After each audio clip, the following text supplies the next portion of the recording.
Turma, tudo bem com vocês? Hoje nós vamos falar um pouco sobre a classificação dos principais parasitas do homem e seus vetores.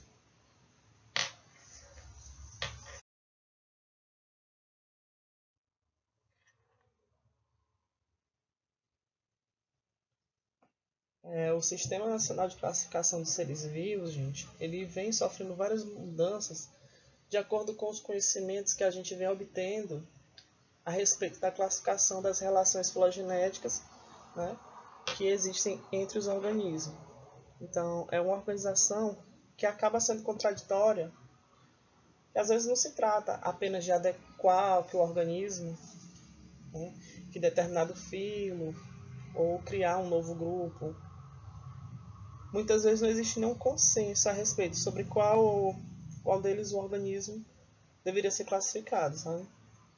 Então, os parasitologistas ficam numa situação complicada porque ou a gente pode utilizar a classificação da comissão, a maioria está familiarizada, né, as pessoas, ou a gente pode utilizar esquemas de classificação, né, que são baseados nas relações filogenéticas, né, que esses esquemas de classificação estão em constante mudanças, né, porque sempre a gente tem novos conhecimentos a respeito dessas relações filogenéticas, tá? Então sempre está mudando essa classificação, né? A classificação que eu apresento aqui para vocês, ela é apresentada para a maioria dos professores e pessoal que trabalha com livros de parasitologia.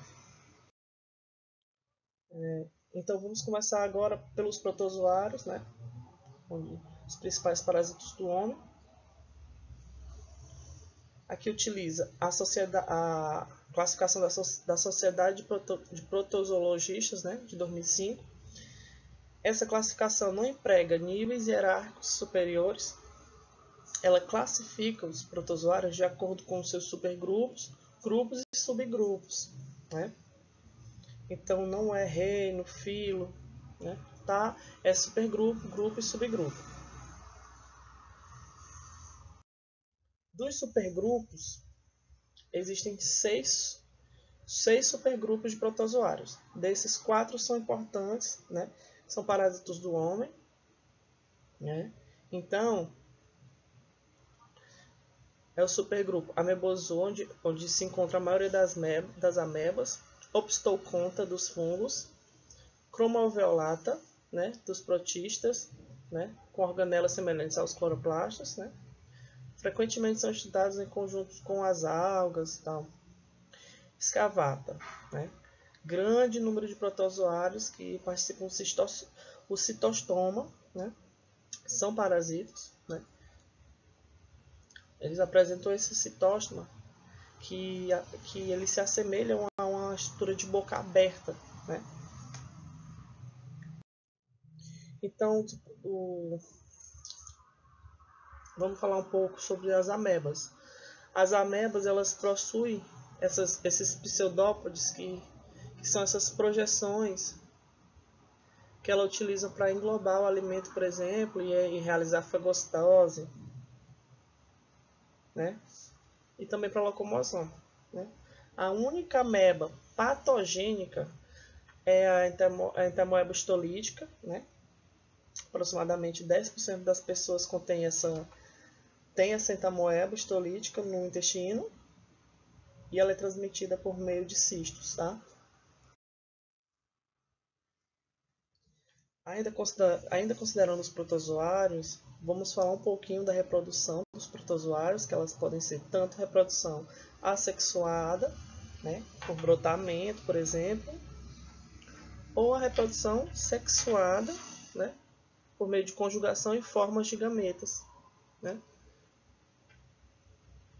Aqui, na nutrição dos protozoários, a grande maioria são heterotróficas, aeróbios, né?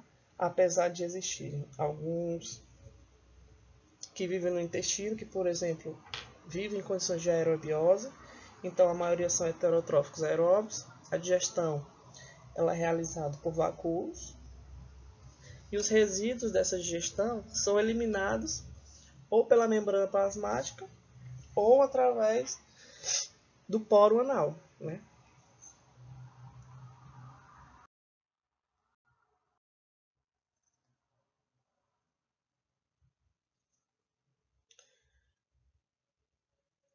Tá, gente? Então aqui é os protozoários do tipo.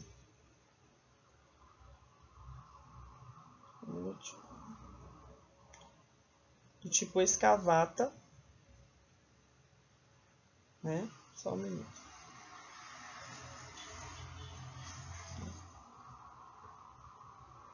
Só um minuto, gente. Pronto. Tá? Então agora eu vou falar, desculpa a pausa. Vou falar um pouco do subgrupo escavata, né? Que é a protozoa. Então, os protozoários que estão no escavata, eles têm ausência de mitocôndria. Um exemplo importante é a Giardia intestinalis, né? Que ela é transmitida por meio de cistos, né? É o que acontece, por exemplo, se você tem um cachorro em casa. Você sabe que você precisa vacinar esse cachorro, né, contra a giardia, né? Até porque é um parasita que é transmitido do ser humano, né? E ele é transmitido por meio de cistos, né, nas fezes. Ele é um subgrupo escavata, tá? O outro parasita importante é o Trichomonas vaginalis, que é um parasita que é transmitido sexualmente, né? A gente vai falar mais dele numa aula específica mais adiante. Dentro do Euglonozoa nós temos, eles constituem-se como células flageladas e eles podem ser tanto fotoautotróficos ou hemoflagelados. O que é hemoflagelados, né? São parasitos sanguíneos. Um exemplo é o Trypanosoma cruzi, né? Que ele é um agente transmissor, né, da doença de Chagas. E ele é transmitido pelo inseto, que é o barbeiro. Também ele é chamado de inseto beijador. Por quê? Porque ele pica a face das pessoas. Tá?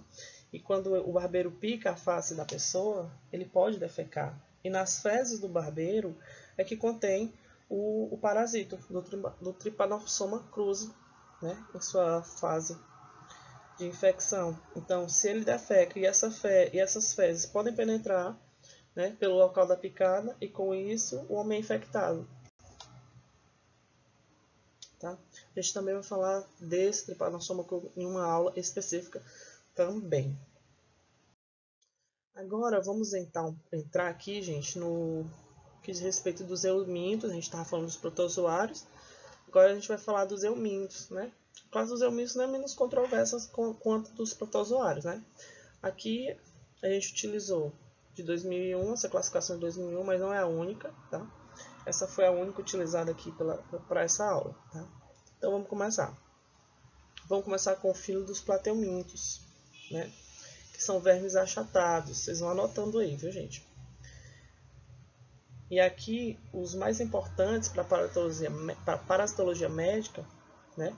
Que são responsáveis pelas infecções no homem, são os trematóides, né? E os cestoides. Os trematóides, eles têm um formato de folha, né?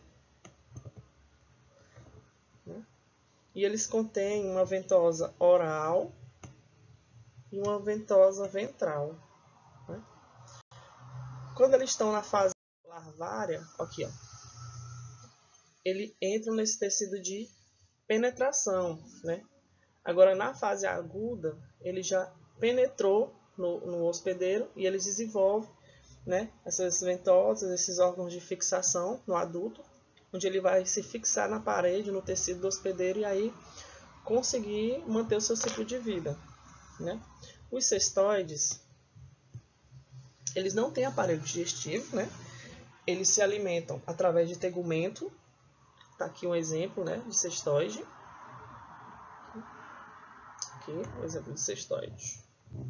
É a tênia, que é uma parede externa, aqui, ó, que eles contêm órgãos de fixação variados. Ainda nos eumintos, vamos falar dos nematóides. Aqui. Os nematóides são vermes cilíndricos, né, com sistema digestório completo. E eles podem possuir tanto vida livre quanto ser só parasitas. Existem parasitas de vida livre, e existem nematóides que são parasitas. E dentro dos nematóides nós vamos falar dos ancilostomídeos, que é aqui, né, do gênero Ancilostoma, aqui. Os ancilostomídeos, ele tem órgão de fixação também, eles aderem também à mucosa do intestino intestinal e furam a mucosa da parede do intestino para sugar o sangue do hospedeiro, né? E aqui que é importante dessa fixação parasitária, porque dependendo de que condições aquele parasito vive, ele desenvolve um mecanismo de adaptação para conseguir sobreviver, né? Para conseguir sobreviver dentro do hospedeiro. Tá? Agora vamos falar um pouco dos artrópodes, né? Por que então dos artrópodes aqui então na disciplina de parasitologia? Por quê, professor? Porque os artrópodes, eles podem ser vetores, né? Eles podem participar da infecção, ele pode ser um hospedeiro intermediário, né? Que vai ajudar a infecção a acontecer, né? E é um organismo de pequeno porte, né? Ele é um vetor. Então, muitos artrópodes são vetores, né, para esses parasitos. Por isso que a gente está falando deles aqui. E também nos livros de parasitologia. Então, os artrópodes, eles possuem os corpos segmentados, né, esqueleto interno rígido e patas articuladas. Tá? E aí a classificação é controversa, porque muitos autores falam vários tipos. E aí a gente vai falar um pouco da classe insecta e da classe aracnídea, né? Na primeira classe são os organismos de 6 patas, né? Que entrariam as abelhas, os piolhos e as moscas, né? Aqui são os organismos de 8 patas, que são aranhas, ácaros e carrapatos, né? Da aracnida, desculpa. Insetos e carrapatos apenas residem enquanto se alimentam, né? Com exceção do piolho.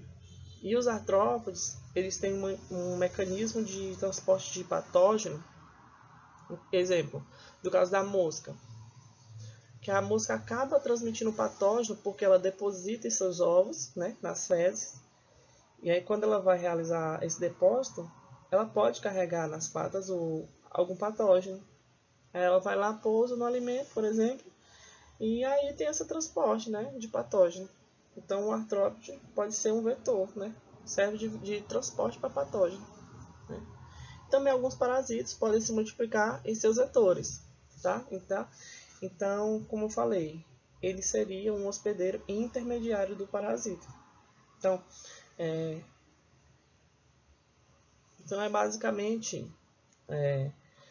isso, né? Nesse primeiro momento, na nossa primeira aula, que eu quis falar para vocês sobre a classificação dos principais parasitos do homem, como é classificado. Eu falei algumas famílias, alguns grupos e subgrupos de importância, né? Inclusive a artrópode entrou.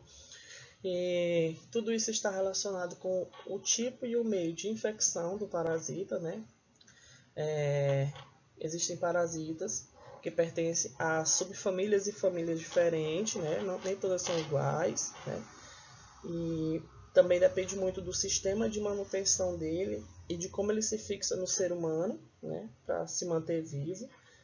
Então, gente, a questão é como diferenciar os parasitas, porque cada um deles tem uma família, uma subfamília, então daí sim é feita a classificação, porque nem todos são iguais. Não é porque é uma bactéria, é um parasita que vai ser da mesma família, vai ser da mesma espécie, do mesmo grupo. Cada um tem suas peculiaridades, tá, gente? Então, no próximo slide eu vou passar uma tarefinha, tá? Para você estar falando um pouco sobre o conhecimento adquirido nessa primeira aula de classificação, né, dos parasitas e seus vetores em relação ao homem e suas infecções. Tá bom, gente? Obrigado. Até a próxima aula. Vou passar aqui já a tarefa, tá?